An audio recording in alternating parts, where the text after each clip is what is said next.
morning. David Ray Griffin is with us. David Ray Griffin, the author of an upcoming book out next month, The Mysterious Collapse of World Trade Center 7, Why the Official Report About 9/11 is Unscientific and False.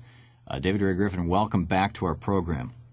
Good to be back with you, Thom. Thank you for joining us. We just had David Aronovich on, who is part of the National Geographic special that's coming up on August 31st that you're in. And he suggested that they have demonstrated, presumably beyond a reasonable doubt, he didn't use that phrase, but that the amount of heat that was generated in the World Trade Center by the impact of the two planes, just the jet fuel burning, was sufficient to weaken the steel infrastructure or superstructure or whatever it's called, the steel beams that ran up through the center of the building, that the floors above would fall down and it would create a downward force, and boom, you've got what happened. Your take on that? Well, it's absolutely ridiculous. I saw the experiment. I have not, of course, seen the final show, but they showed us the sort of next to final version of it. And the experiment that he's talking about is just absurd. They take a thin piece of steel, put it right over a very hot fire, and let it burn for a while. And sure enough, as anybody could have predicted, the steel gets soft and bends. Yeah. And they use that as evidence that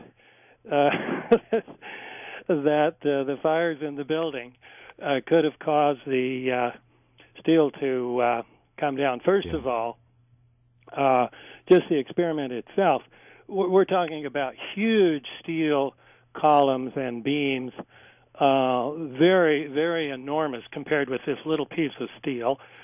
Furthermore, there were fires on only a few of the floors, and yet with the towers, we're talking about 110 stories that collapsed. Well, let me flip this upside down. Just a minute. Let me finish the account there. And furthermore, even if the steel could have been melted so that it would have weakened, you would have had, it's impossible, but let's say you thought it was possible, the building would start coming down and things would sag and bend and so on. But with the towers and Building 7, what you have are perfectly motionless buildings, which then suddenly start coming down, and then they come down at virtually free fall speed.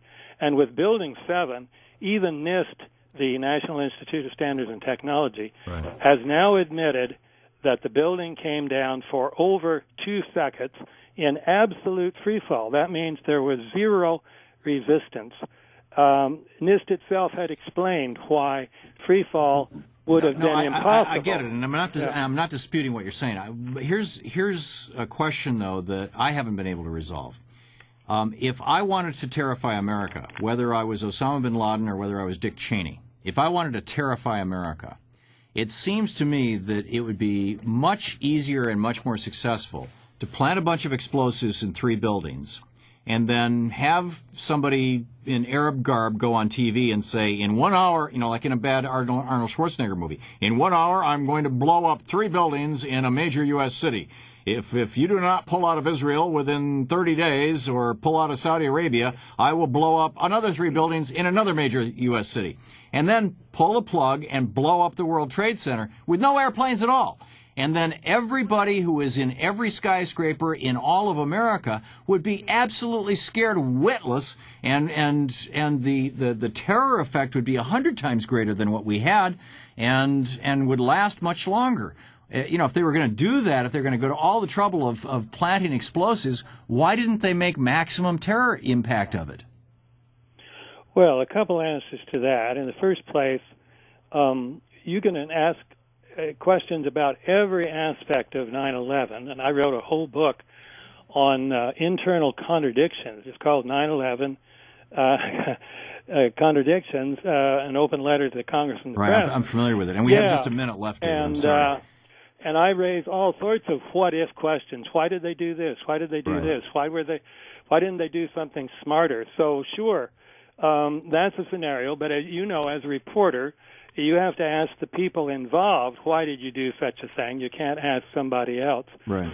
And secondly, there were other motives for bringing down the World Trade Center. There was problem with asbestos. There were all sorts of motives internal to New York City for bringing down the buildings. So there wasn't just one motive. There were a confluence of motives to explain why they did what they did, probably. Yeah. Okay. And people can. And I'm sorry. The title of that last book of yours, which I have. Say it again, please. It's called the previous one I just mentioned, 9/11 Contradictions. 9/11 Contradictions. Thank you, David Ray Griffin, and his new book coming out, "The Mysterious Collapse of World Trade Center 7." Why the final official report about 9/11 is unscientific and false. And I'm assuming it'll be available through all the usual suspects. That's right. Within a couple of weeks, it'll be available. Great. David Ray Griffin, thanks for coming back on the show, David.